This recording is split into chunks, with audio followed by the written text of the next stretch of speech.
जय हिंद दोस्तों। हम आंसर राइटिंग कर रहे थे। देखिए क्वेश्चन हमारे सामने, साम्राज्यवाद से आप क्या समझते हैं। अगर आपका सब्जेक्ट ऑप्शनल हिस्ट्री है तो ये क्वेश्चन आपको देखने को मिल सकता है।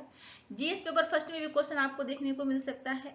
तो साम्राज्यवाद से हम क्या समझते हैं, ठीक है जी। देखिए इंट्रोडक्शन में हम क्या मेंशन करेंगे, साम्राज्यवाद वह नीति है जिसके माध्यम से कोई एक शक्तिशाली देश अन्य कमजोर या अविकसित देशों पर अपना नियंत्रण स्थापित करता है। किस तरह का नियंत्रण, राजनीतिक, आर्थिक, सांस्कृतिक नियंत्रण स्थापित करता है ताकि अपने राष्ट्रीय हितों को सुरक्षित कर सके। ठीक है जी। कौन से राष्ट्रीय हित, जैसे कि कच्चा माल लेना, जिस जिस जो भी देश है दूसरे देश पर जब हावी हो जाता है, नियंत्रण स्थापित कर लेता है, तो कच्चे माल का एक स्रोत बन जाता है दूसरा देश। ठीक है जी। बाजार वहां पे विकसित हो जाता है। तो इस तरह से वो अपने हितों की सुरक्षा कर लेता है दूसरा देश।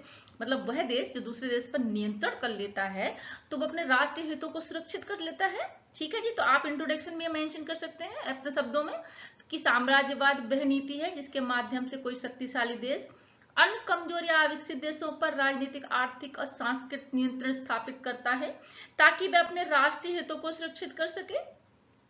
ये अप्रत्यक्ष उपनिवेशीकरण या ये प्रत्यक्ष निवेश में डायरेक्ट उपनिवेशीकरण या इनडायरेक्ट प्रभाव के रूप में हो सकता है। ठीक है, प्रत्यक्ष उपनिवेशीकरण या अप्रत्यक्ष प्रभाव के रूप में हो सकता है। तो इंट्रोडक्शन में हम इतना मेंशन कर देंगे। ठीक है जी। अब मेन पार्ट में देखिए क्या लिखेंगे।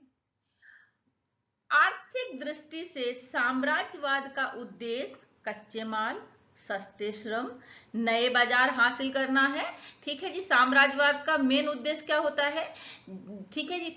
जैसे किसी देश पर आपने नियंत्रण कर लिया, ठीक, कोई देश किसी देश पर नियंत्रण कर लेता है तो वो एक कच्चे माल का स्रोत बन जाता है, सस्ता श्रम वहां से मौजूद हो जाता है। ठीक है, नए बाजार हासिल हो जाते हैं। तो आर्थिक दृष्टि से अगर देखें तो साम्राज्यवाद का उद्देश्य क्या है, कच्चे माल, सस्ते श्रम और नए बाजार हासिल करना है। इतना मेंशन कर सकते हैं मेन पार्ट में। इससे क्या होता है, जो उपनिवेशित अर्थव्यवस्थाएं होती हैं वो आर्थिक शोषण का शिकार बनती हैं। ठीक है, निर्भरता का शिकार बनती हैं।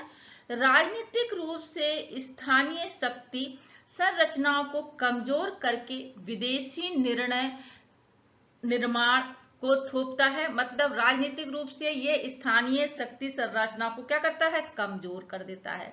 उसका कमजोर करके क्या है, विदेशी निर्णय होते हैं, निर्माण होते हैं, वो काम करते हैं। ठीक है, उन चीजों को थोप दिया जाता है। सांस्कृतिक स्तर पर देखिए, ये राजनीतिक स्तर पर था और ये आपका था आर्थिक स्तर पर। आर्थिक दृष्टि से हमने देखा, राजनीतिक रूप से हमने देखा, अब हम देखेंगे सांस्कृतिक स्तर पर। सांस्कृतिक स्तर पर साम्राज्यवादी नीतियां स्थानीय भाषाओं, परंपराओं व संस्थाओं पर दबाव डालती हैं। ठीक है, और सांस्कृतिक प्रभुत्व कायम कर देती हैं। आधुनिक काल में यूरोपीय शक्तियों का विस्तार, औद्योगिक देशों द्वारा उपनिवेशों का दोहन स्पष्ट उदाहरण है। ठीक है, हमारे पास सामने स्पष्ट उदाहरण है। ठीक है, जैसे कि ब्रिटिश शासन के दौरान भारत की जो स्थिति थी, ठीक है, तो उस रूप में आप इस चीज को देख सकते हैं। तो मेंशन कर सकते हैं आंसर राइटिंग में, आप बहुत अच्छे से इस चीज को लिख सकते हैं। अगर अपने ही देश के बाद की स्थिति अगर हम लिखना चाहें तो इजीली हम बहुत अच्छे से पॉइंट मेंशन कर सकते हैं। ब्रिटिश शासन के दौरान भारत में स्वदेशी उद्योगों का पतन और आर्थिक विनियोजन, ठीक है, अपने ही देश के जो उद्योग थे उनका पतन हो गया था। ठीक है, तो अपने देश की स्थिति को मद्देनजर रखते हुए आप इस क्वेश्चन का आंसर बहुत अच्छे से लिख सकते हैं। राइट, ठीक है।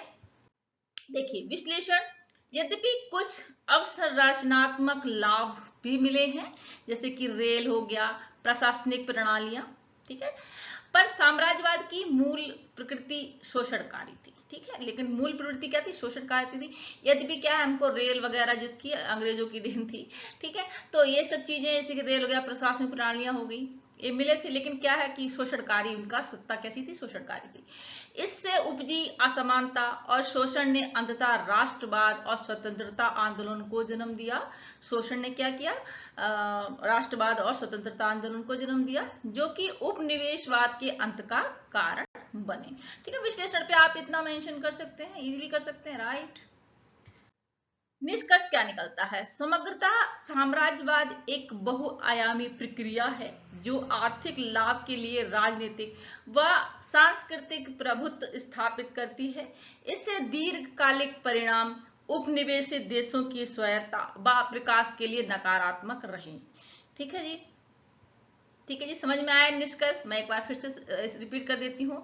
देखिए, साम्राज्यवाद एक बहुआयामी प्रक्रिया है जो कि आर्थिक लाभ के लिए राजनीतिक व सांस्कृतिक प्रभुत्व स्थापित करती है। ठीक है, राजनीतिक व सांस्कृतिक प्रभुत्व स्थापित करती है, लेकिन दीर्घकालिक जो परिणाम थे जो उपनिवेशित देशों के लिए कैसे थे? स्वायत्तता व विकास के लिए नकारात्मक थे। ठीक है, निष्कर्ष में इतना लिख देंगे। ठीक है दोस्तों, इतना ही था। हम नेक्स्ट क्वेश्चन में मिलते हैं। ठीक है, आप वेबसाइट पे विजिट कर सकते हैं। ठीक है, वेबसाइट स्टार्टिंग में ही वीडियो में दिया है। ठीक है, www.uniquestudy.co.in। ठीक है जी, वहां पे आप सबको आपको वीडियोस मिल जाएंगे, फ्री वीडियोस मिल जाएंगे। ठीक है जी, विजिट कर लीजिएगा। हम नेक्स्ट वीडियो में मिलते हैं दोस्तों। जानकारी आपको पसंद आई हो तो चैनल को लाइक, सब्सक्राइब, शेयर जरूर करें। Thank you so much. जय हिंद दोस्तों।